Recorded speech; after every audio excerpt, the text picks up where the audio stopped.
कौशल देश में देवदत्त नाम के एक ब्राह्मण,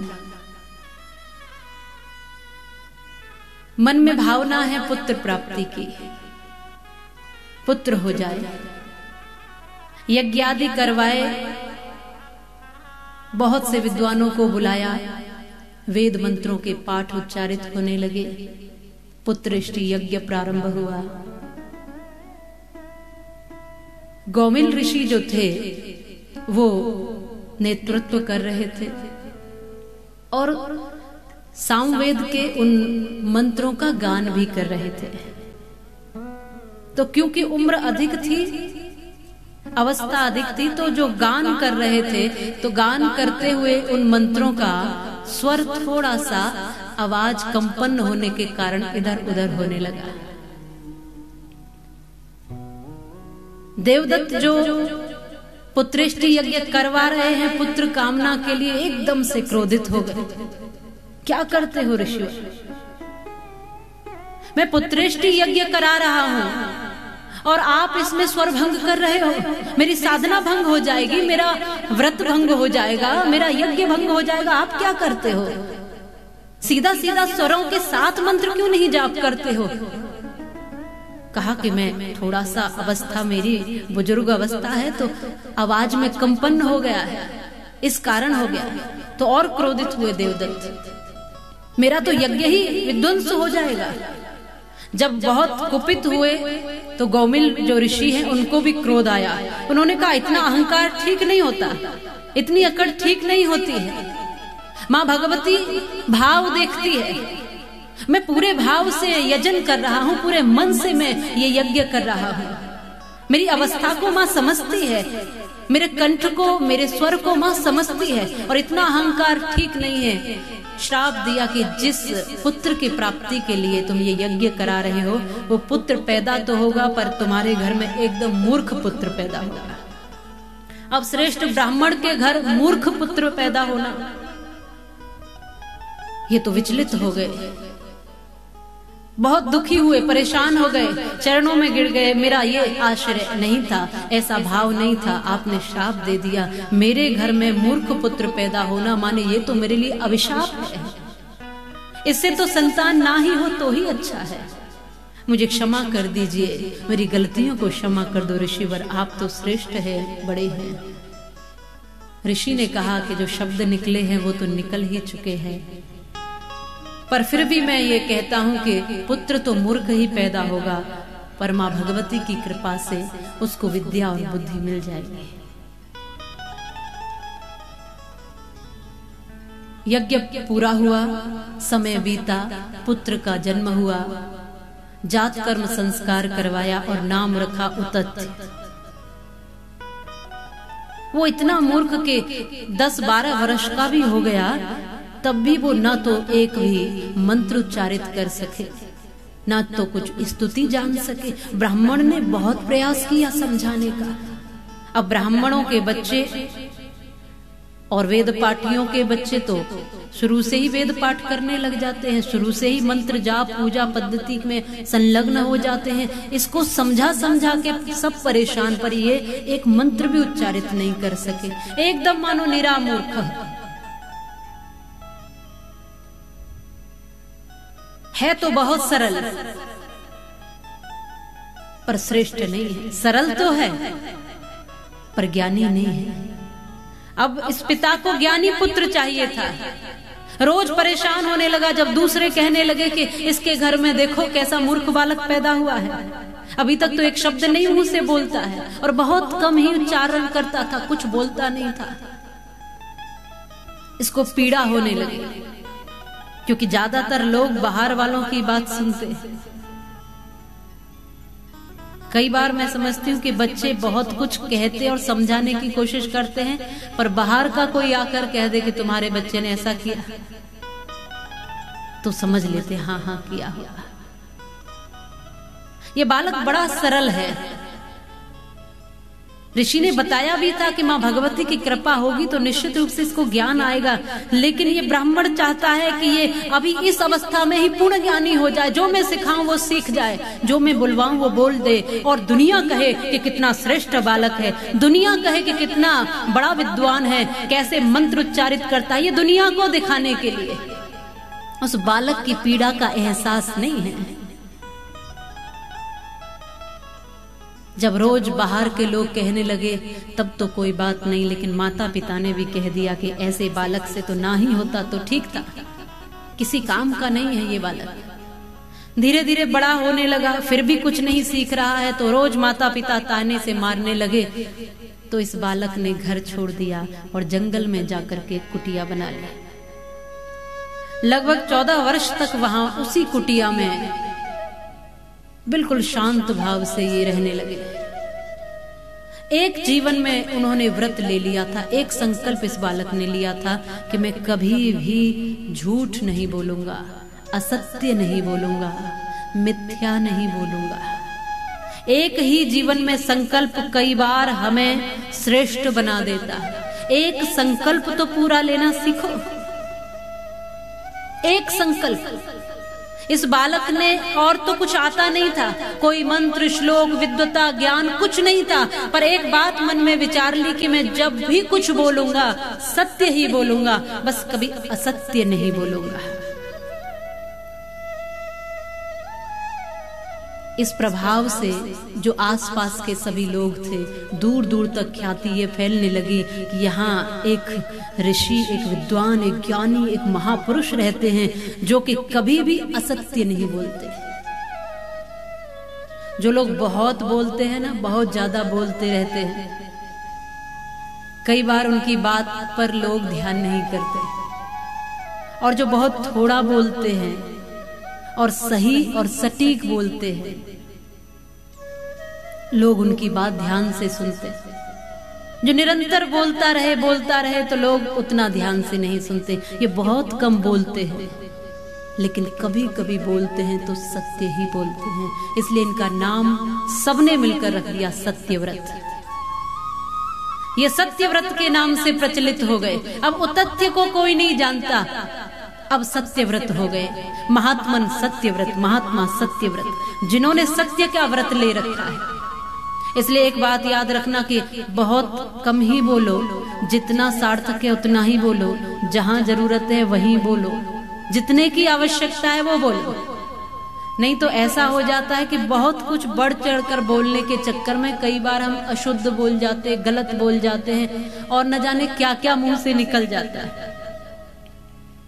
जैसे उदाहरण के लिए किसी की शादी नहीं हो रही थी, किसी का विवाह नहीं हो रहा था, एक व्यक्ति का, तो उसने अपने मित्र से कहा कि भैया मेरा तो विवाह हो नहीं रहा। कैसे नहीं हो रहा? बोले मैं बड़ा सामान्य से परिवार का हूँ, गरीब सा हूँ। बेटी वाले देखने तो आते हैं लेकिन देखकर चले जाते हैं, वापस नहीं आते, क्योंकि मेरे पास ऐसा कुछ है ही नहीं दिखाने के लिए। इस व्यक्ति ने समझाया कि तुम्हें जो बोलना है बढ़ चढ़ के थोड़ा बोला करो। तुम सीधे सीधे कह देते होंगे मेरे पास ये थोड़ा छोटा सा घर है और मेरे पास कुछ नहीं है, तो कोई क्यों देने आएगा अपनी बेटी। थोड़ा बढ़ चढ़ कर बोलो, जिससे लगे कि तुम भी कुछ अस्तित्व रखते हो। इसने कहा ठीक है। एक बार फिर जब लड़की वाले आए, इसने पहले से बात कर ली गांव के एक श्रेष्ठ व्यक्ति से, एक जमींदार से, धनी व्यक्ति से, जिसका बड़ा सा घर था। उसने कहा देखो जी हमारे रिश्तेदार आएंगे, क्या आपके घर आ सकते हैं?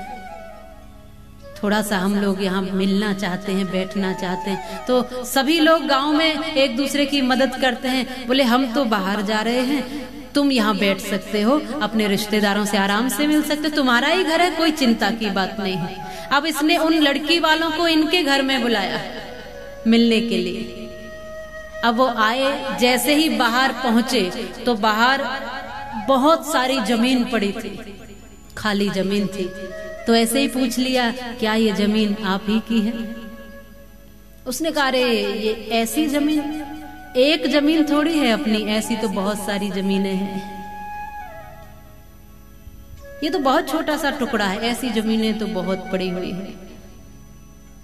गाड़ियां भी कई खड़ी थी तो कहा ये गाड़ियां भी आप ही की। बोले अरे ये गाड़ियां क्या, गांव में जितनी बार गाड़ी घूम रही है सब हमारी ही तो लेके जाते हैं, हम तो मना नहीं करते, बड़े सरल हृदय के हैं। उन्होंने कहा बड़ा व्यक्ति लगता है। भीतर प्रवेश किया, घर देखा, घर बहुत बड़ा। उसने कहा ये घर आप ही का। अरे बोले ये घर, ये तो सबसे छोटा घर है, ऐसे तो न जाने कितने घर हमारे शहर में बन रहे हैं, पर हम तो देसी व्यक्ति है तो गांव में इसलिए आपको बुलाया, शहर में देखोगे तो आप देखते रह जाओगे। तो कहा कि व्यक्ति तो बड़ा है।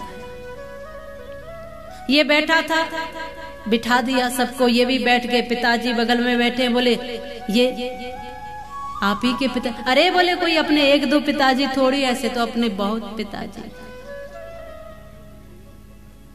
अब एक दो गाड़ी नहीं है चलेगा, एक दो घर नहीं है, बहुत हो सकते हैं, बहुत जमीन हो सकती, भैया पिताजी तो एक रहने दो। इतना बड़ा बोल देते हैं कई बार कि बड़ा बोलने के चक्कर में हम भूल जाते हैं कि हमें क्या कहना है।